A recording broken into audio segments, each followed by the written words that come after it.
मैं doctor Nishi, senior IVF specialist from prime IVF. आजकल बार बार एक क्वेश्चन पूछते हैं कि मैडम ओवुलेशन कब हो रहा है, हमें कब साथ रहना चाहिए कि हम कंसीव कर पाएँ। इसके लिए मैंने ये वीडियो बनाई है। सबसे पहले आप ये जानें कि जो ओवुलेशन होता है वो हमेशा महीने में एक ही बार होता है और जो आपका एग है वो केवल 24 आवर्स तक लाइव रहता है। तो ओवुलेशन डे आपके लिए बहुत इम्पॉर्टेंट है अगर आप कंसीव करना चाहते हैं। तो फिर आपका क्वेश्चन होता है कि ये ओवुलेशन डे होता कब है। तो ये आपका जो पीरियड रेगुलर है, जैसे कि आपका हर 28 दिन में पीरियड आ रहा है, तो जो लास्ट डे पीरियड का होता है, यानी कि जैसे आपका पीरियड आया है 28 तारीख को, तो 28 से -14 डेज यानी कि 14 को आपका ओवुलेशन होगा।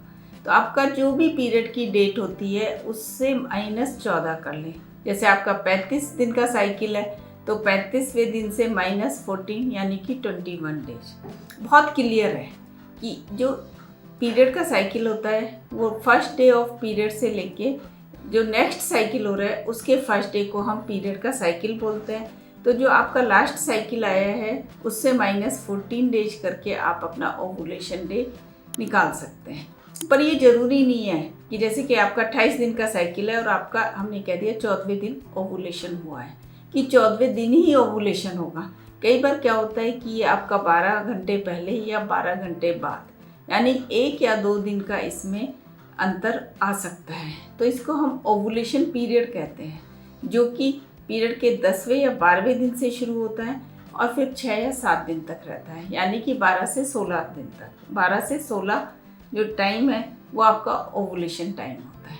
अब आपको कैसे पता चलेगा कि आपका ओवुलेशन हो रहा है? तो ओवुलेशन के समय आपकी बॉडी में कुछ चेंजेस आते हैं। सबसे पहले जैसे कि आपकी जो ब्रेस्ट है उसमें हैवीनेस होनी शुरू हो जाती है, कई बार टेंडरनेस आ जाती है। इसके अलावा जब आपका ओवुलेशन होता है तो हल्का सा एब्डोमेन में क्रैम्प होता है, पेन होता है। तो कई लेडीज़ को पता चल जाता है कि उनका ओवुलेशन हो रहा है। और जो वेजाइनल सिक्रीशन है वो थिन हो जाते हैं, मतलब लिक्विड पानी की तरह हो जाते हैं, ताकि स्पर्म अच्छी तरह से पेनिट्रेट करके एग के पास पहुंच सके। इसके अलावा आपका बॉडी टेम्परेचर भी चेंज होता है। तो ये सब तो है कि अगर आप बहुत ही ज़्यादा डेलिकेट हैं या आपको पता चल रहा है अपनी बॉडी के बारे में, तो आप इस तरीके से ओवुलेशन जान सकते हैं। पर कुछ साइंटिफिक मेथड भी है जिनके द्वारा आप ओवुलेशन के बारे में पता कर सकते हैं, जैसे कि LH किट। जब आपका ओवुलेशन होता है तो आपका LH सर्च बढ़ जाता है। तो एक जैसे प्रेगनेंसी किट होती है, इसी तरह से एक LH किट होती है। उसमें आप अगर अपना यूरिन डालेंगे, 2 लाइन आएंगी, तो इसका मतलब आपका ओवुलेशन हो रहा है।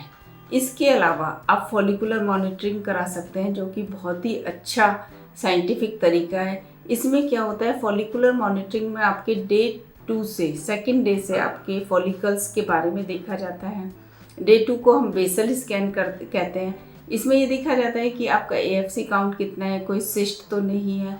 इसके बाद 10वें 12वें या 14वें दिन आपकी फॉलिकल की स्टडी की जाती है, जो कि TVS के द्वारा होती है, ट्रांसवेजाइनल अल्ट्रासाउंड के द्वारा। जब आपका 10वें दिन देखा जाता है तो आपका देखा जाता है फॉलिकल क्या साइज है, आपकी जो यूट्रस की लाइनिंग है उसकी थिकनेस भी देखी जाती है। जब आपका फॉलिकल साइज 20 mm तक का आ जाता है, कई बार 18 to 20, 22 mm तक का हो जाता है, तो आपको रप्चर का इंजेक्शन दिया जाता है। इसके बाद आपका ओवुलेशन भी अल्ट्रासाउंड के द्वारा देखा जाता है कि POD में फ्लूइड तो नहीं आ गया, आपका जो फॉलिकल है वो रप्चर हो गया है। इसके बाद आपको डॉक्टर ये एडवाइस देते हैं कि अब आप इंटरकोर्स कर सकते हो या IUI करा सकते हो। इसको हम जो कहते हैं वो अल्ट्रासाउंड गाइडेड अल्ट्रासाउंड जो होते हैं वो करके आपको बता सकते हैं कि आपका ओवुलेशन हुआ है। कई बार आपका ओवुलेशन नहीं हो पाता तो वो सिस्ट बन जाती है, ये भी आप अल्ट्रासाउंड के द्वारा जान सकते हैं। तो जैसा कि मैंने आपको बताया कि जो साइंटिफिक तरीके हैं वो एक तो LH किट के द्वारा, फॉलिकुलर मॉनिटरिंग के द्वारा, इन सब के द्वारा आप जान सकते हैं कि आपका ओवुलेशन हो रहा है। तो ओवुलेशन के बाद आपको इंटरकोर्स करना है और आपको कंसीव होने के लिए कई बार आपके डॉक्टर आपको प्रोजेस्टेरोन की दवाइयाँ भी देते हैं, जो कि आपके इम्प्लांटेशन में हेल्प करती है। तो ओवुलेशन से संबंधित आपका कोई भी क्वेश्चन है तो आप मुझे ईमेल कर सकते हैं या फिर सजेशन बॉक्स पे जाके पूछ सकते हैं। तो सबसे इम्पॉर्टेंट पॉइंट, जब भी पीरियड का लास्ट डे होता है उसमें -14 कर दें तो वो का ओवुलेशन का डे आ जाता है। अगर आपका ओवुलेशन से संबंधित कोई भी क्वेश्चन है तो आप मुझे ईमेल कर सकते हैं या सजेशन बॉक्स में जाके पूछ सकते हैं।